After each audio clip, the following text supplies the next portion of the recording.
जब किस्मत खुद पनिशमेंट देना चाहती है ना, तो हम उस टाइम किसी भी अच्छे इंसान की हेल्प ना लेना चाहते हैं, और अगर वो सामने से देने भी आ जाए ना, तो भी हमें वो दुश्मन जैसा लगता है।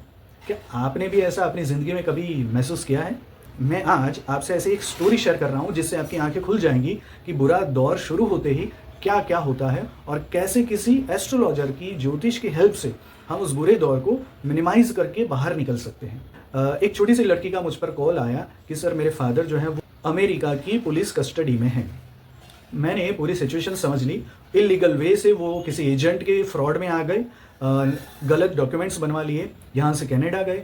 कनाडा आपने जो ओरिजिनल पासपोर्ट, वीज़ा थे, सब कुछ सबमिट कर दिया। किसी और की पासपोर्ट और इलीगल डॉक्यूमेंट से वो यूएस में गए, वहाँ पुलिस ने पकड़ लिया। अब मुझे कंसल्ट किया गया है कि अब आगे क्या होने वाला है। मैंने उनकी कुंडली का एनालिसिस किया और कहा कि 4 से 5 मंथ अभी यही सिचुएशंस उनको फेस करनी है। इसमें और वर्स्ट ना हो जाए, गलत डिसीजन ना ले लिए जाए, वो ही आपको ध्यान रखने हैं। और कुछ रेमेडीज़, कुछ जो भी पॉसिबल है एस्ट्रोलॉजिकल वे में, वो उनकी फैमिली को मैंने बता दिया। अब रेगुलर कंसल्टेशन कितनी इंपॉर्टेंट होती है वो समझने जैसा। यहाँ से जो एजेंट है वो उसके फादर को बोल रहा है कि आप पुलिस को कैसे भी करके एक्सटेंड कर दीजिए, लॉयर हायर कर दीजिए, और आप बोल दीजिए कि मुझे यहीं पर रहना है, जो फीस होगी वो मैं जॉब करते करते आपको पे कर दूंगा। जब उनकी कुंडली का एनालिसिस मैंने किया तो मुझे पता चला कि अगर वो अमेरिका में ही रहते हैं तो उनकी पूरी की पूरी ज़िंदगी नर्क से भी बदतर होने वाली है। वो और भी एक से बढ़कर एक तकलीफ़ों में जूझने लगेंगे।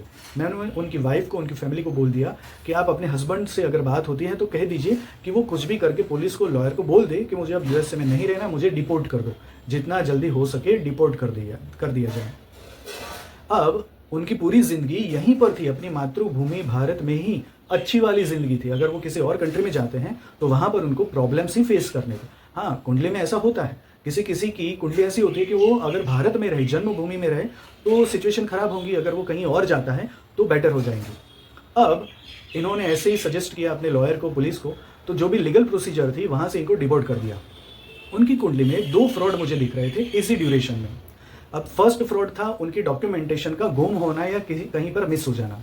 जब मैंने उनकी फैमिली को ये बात बताई तो उन्होंने कन्फेस किया कि हाँ, जब वो यहाँ से कनाडा गए तो कनाडा पर ही उनके सारे ओरिजिनल डॉक्यूमेंट्स वो सबमिट कर दिए गए, उनके पास नहीं है, और इलीगल डॉक्यूमेंट्स के साथ ही वहाँ पर गए। तो डॉक्यूमेंट का केस ख़त्म। सेकंड फ्रॉड किसी इंसान की वजह से होने वाला था। जब वो दिल्ली पर आए डिपोर्ट होने के बाद, तो दिल्ली पुलिस ने उनको पकड़ा। इनिशियली तिहाड़ जेल में उनको रखा गया। फिर से केस होता है, लीगल प्रोसीजर शुरू होती है, कोर्ट में जाना होता है। अब ये फैमिली को हुआ क्या, अपने रिलेटिव्स के प्रेशर से उनका ही कोई जान पहचान वाला नया लॉयर जो बन के आया था उसको रखना पड़ा, हायर करना पड़ा। अब ये लॉयर जो था उसको ना एक्सपीरियंस था, ना कोई ज़्यादा नॉलेज था, और ना ही इतना एक्टिव था केस लड़ने के लिए। ये फैमिली हर दिन, हर रोज़ कंसल्ट करने के लिए कॉल करती है, और वो लॉयर जो है वो कॉल रिसीव तक नहीं करता है, ना उनसे बात करता है, ना कोर्ट में क्या प्रोसीजर हुई, क्या उसने कोई आगे सजेशंस किए, क्या हेल्प की, कोई भी बात ये उसके फैमिली से शेयर ही नहीं कर रहे हैं। अब उसका फैमिली यहाँ पर परेशान हो रहा है, लॉयर ना कम्युनिकेट कर रहा है, और जो हस्बैंड है वो तिहाड़ जेल में है। एक और फ्रॉड वो डिज़ाइन हो रहा था, किस्मत उनके सामने ला रही थी। सडनली इस जो लड़का जेल में है उसके फादर को किसी बाबा जी का कांटेक्ट मिला, और वो ऐसा गारंटी दे रहे थे कि 5 लाख रुपए मुझे दे दो, मैं कुछ रेमेडीज़ करूंगा और आपका बेटा 3 ही दिन में, सिर्फ 3 दिन में जेल में से छूट के आपके घर पर आ जाएगा। सडनली वो जो छोटी बच्ची है वो मुझे कॉल करती है, मुझे कहती है कि सर, ये मेरे जो दादाजी हैं वो 5 लाख रुपए देने के लिए रेडी हो चुके हैं। अब आप उनसे बात करिए, क्या ये पॉसिबल है 3 दिन में वो जेल में से आ जाए।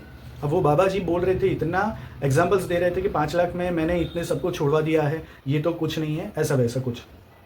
मैंने उनके दादाजी से बात की, मैंने कहा कि 5 लाख नहीं, 50 लाख दो, मुझे तो कोई प्रॉब्लम नहीं है, लेकिन आपका बेटा जो है वो सिर्फ 3 दिन में घर पर आ जाए, ऐसे कोई योग आपकी कुंडली में नहीं दिख रहे। अब और भी जो 4 या 5 मंथ थे उसमें से 2.5 या 3 मंथ ऑलरेडी हो चुके थे, मतलब अब और 1.5 से 2 मंथ बाकी है आपके बेटे को घर आने में। तो 3 दिन में आपका बेटा घर आ जाए, ऐसे तो कोई पॉसिबिलिटीज़ उनकी कुंडली में नहीं दिख रहे। उनके पिताजी ने मेरी बातों पर उनको ट्रस्ट आने लगा, क्योंकि मैंने आगे जो बोला था वैसा ही होने लगा था। तब उनके पिताजी ने वो डिसीज़न जो था 5 लाख रुपए कहीं और दे देने का, वो कैंसिल कर दिया। नाउ अब मैंने और एक सजेशन दे दिया कि सबसे पहले तो ये जो फ्रॉड लॉयर है उसको ही चेंज कर दो। तो लॉयर को रिलेटिव्स का प्रेशर था, उसके बाद भी चेंज कर दिया गया। एक नया लॉयर आया जो कि बहुत ही एक्सपीरियंस था, ऐसे ही केस वो हैंडल करता था।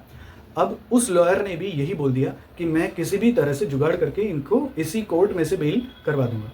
कुंडली के अकॉर्डिंग मैंने उनकी फैमिली को बोला कि ये लोअर कोर्ट है, वहाँ से इनको बेल नहीं मिलेगी, क्योंकि इनकी कुंडली जो हायर अथॉरिटीज़ हैं उनसे ही इसको बेल मिलने वाली है, ऐसा मुझे सजेस्ट कर रही है।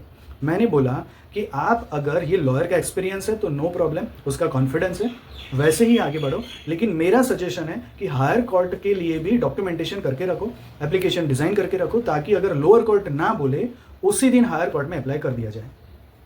ऐसा ही हुआ, लोअर कोर्ट में अप्लाई कर दिया गया और वहीं पर एक जो गवर्नमेंट लॉयर था उसका इसके साथ इनके लॉयर के साथ झगड़ा हो गया। जो जज थे उन्होंने बोल दिया कि अब मैं इनको बेल नहीं दे सकता, आपको हायर कोर्ट में ही जाना पड़ेगा।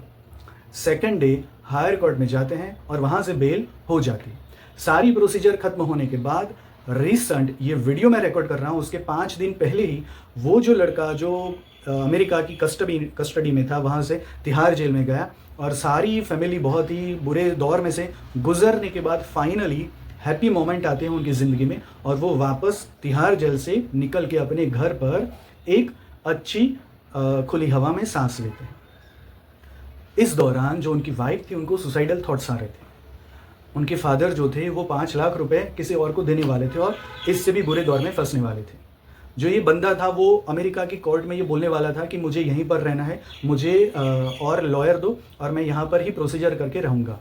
मतलब ये 3 डिसीजन जो थे अगर वो ले लिए होते तो वो और बुरे दौर में फंसने वाले थे और बुरा समय अपने आप ही वो लाने वाले थे।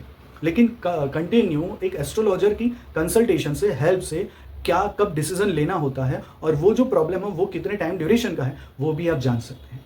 या फिर आपके जान पहचान में कोई भी ऐसा बुरा दौर वाला अगर इंसान दिखे तो उसको सजेस्ट करें। एक एस्ट्रोलॉजर आपकी सिचुएशंस में से आपको खींच के बाहर नहीं निकाल सकता, लेकिन आप और वर्स्ट सिचुएशन में ना फंसो उसके लिए आपको हेल्प कर सकता है।